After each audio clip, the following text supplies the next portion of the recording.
بسم اللہ الرحمن الرحیم۔ والماء المستعمل، اور استعمال شدہ پانی، لا یجوز استعمالہ، اس کا استعمال جائز نہیں ہے، فی طہارت الاحداث، احداث کی طہارتوں میں، یعنی مستعمل پانی وہ کسی حدث کو دور کرنے کے لیے استعمال نہیں ہو سکتا۔ مائع مستعمل کیا ہے، اس کی تعریف آگے آ رہی ہے۔ والماء المستعمل، اور مستعمل پانی، کلو مائن، ہر وہ پانی ہے، ازیل بہ حدث، جس سے کوئی ناپاکی دور کی گئی ہے، او یا استعمل فی البدن، یا بدن میں استعمال کیا گیا ہو، علی وجہ القربۃ، بطور ثواب، قربت کے طریقے پر۔ تو مستعمل پانی ہر وہ پانی ہوگا جس سے کوئی حدث دور کیا گیا ہے، یا بطور سنت یا بطور ثواب غسل کرنے میں جو پانی استعمال کیا گیا ہوگا وہ بھی پانی مستعمل شمار ہوگا۔ وَكُلُّ إِهَابٍ، اور ہر کچی کھال، دُبِغَ، جس کو دباغت دی جائے یعنی پکایا جائے، فقط طہورا، تو وہ پاک ہو جاتی ہے، جازت، جائز ہے، الصلاۃ فیہ، اس میں، والوضوء منہ، اور وضو بھی اس سے جائز ہے، الا جلد الخنزیر، سوائے سور، والآدمی، اور انسان آدمی کی کھال کے۔ کچی کھال جس کو دباغت دی جائے تو وہ پاک ہو جاتی ہے، اس کی جانماز مصلی وغیرہ بنا کے اس کے اوپر نماز پڑھ سکتے ہیں، اور اگر اس کا مشکیزہ بنا لیا جائے، اس کے اندر پانی ہو، تو اس سے آپ وضو بھی کر سکتے ہیں۔ لیکن سور یہ کیونکہ نجس عائن ہے، اور آدمی اس کی عزت اکرام کی وجہ سے ان کی جلد کے لیے یہ حکم نہیں ہوگا۔ وشعر المیتۃ، اور مردار کے بال، وعظمھا، اور اس کی ہڈی، طاہر، پاک ہیں۔ مردار کے بال اور اس کی ہڈیاں اگر یہ پانی میں گر جائیں، بشرطے کہ خشک ہوں، تو پانی ناپاک نہیں ہوتا۔ اگر ان میں چکناہٹ وغیرہ ہو تو اس کا حکم پھر الگ ہے، اس میں دیکھیں گے کہ اگر زیادہ ہوگی تو وہ پھر پانی کے ناپاک ہونے کا حکم لگائیں گے۔ وَإِذَا وَقَعَتْ، اور جب نجاست گر جائے، فی البئر، کنویں میں، نجاست نزحت، تو اس کو نکالا جائے گا۔ وَكَانَ نَزْحُ مَا فِيهَا مِنَ الْمَاءِ طَہَارَةً لَهَا، اور اس چیز کا نکالنا جو کنویں میں ہے تو اس کنویں کے لیے پاکی کا سبب ہوگا۔ یعنی جو چیز گندگی جو ہے کنویں میں گر گئی تو کنویں کا پانی نکالا جائے گا، اور وہ گندگی بھی نکالی جائے گی، تب طہارۃ لہا، کنویں کے لیے پاکی ہوگی۔ فإن ماتت فیہا، اور اگر کنویں میں مر جائے، فارۃ، چوہا،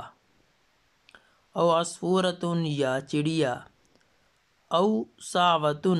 یا ممولا، او سودانیۃ، یا پجنگا، او سام، یا چپکلی، نزح منہا، تو اس سے پانی کنویں سے نکالا جائے گا، ما بین 20 دلوا الی 30، 20 ڈول سے 30 ڈول تک، بحسب کبر الدلو وصغرہا، ڈول کے بڑے اور چھوٹے ہونے کے لحاظ سے۔ وَإِن ماتت فی حمامۃ، اگر کنویں میں مر جائے کبوتر، او دجاجۃ، یا مرغی، اوس النور یا بلی نزح منہا تو کنویں سے پانی نکالا جائے گا ما بین 40 دلون الی 50 40 ڈول سے 50 ڈول تک نکالے جائیں گے۔ پہلے والا حکم جو تھا وہ چھوٹے جانوروں کا تھا، اب یہ والا حکم جو ابھی ہم نے ترجمہ کیا یہ درمیانے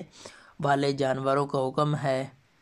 کہ اس میں 40 سے 50 ڈول نکالے جائیں گے۔ اب بڑے جانور یا اس سے کوئی آدمی گر جائے تو اس کا کیا حکم ہے یہ آگے بیان کریں گے۔ وَإِن مَاتَ فِيهَا كَلْبٌ اگر کنویں میں مر جائے کتا او شاتٌ یا بکری او آدمی یا آدمی نزح جمیع ما فیہا من الماء تو کنویں میں سے تمام جو پانی ہے وہ نکالا جائے گا۔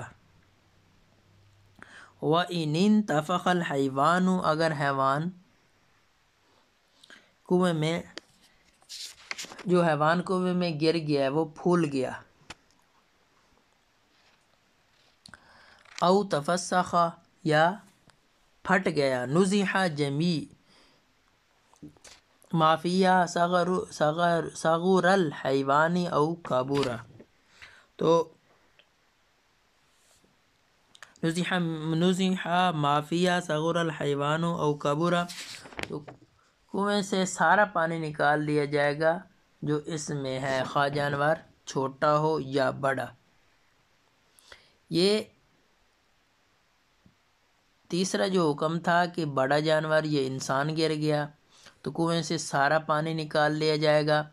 اب اگر حیوان یہ انسان جو اس میں گرا ہے وہ پھٹ گیا یا پھول گیا، چاہے چھوٹا حیوان ہو یا بڑا ہو، تو اس میں سے کنویں میں سے تمام پانی نکالیں گے تب وہ کنواں پاک ہوگا۔ وعدد الدلاء يعتبر بدلو الوسط المستعمل للآبار في البلدان ڈولوں کی گنتی اس اوسط درجے کے ڈول کے اعتبار سے کی جائے گی جو شہروں میں کنووں پر استعمال ہوتا ہے۔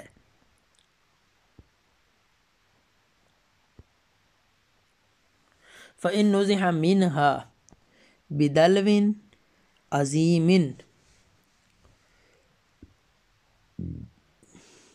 قدر ما يسع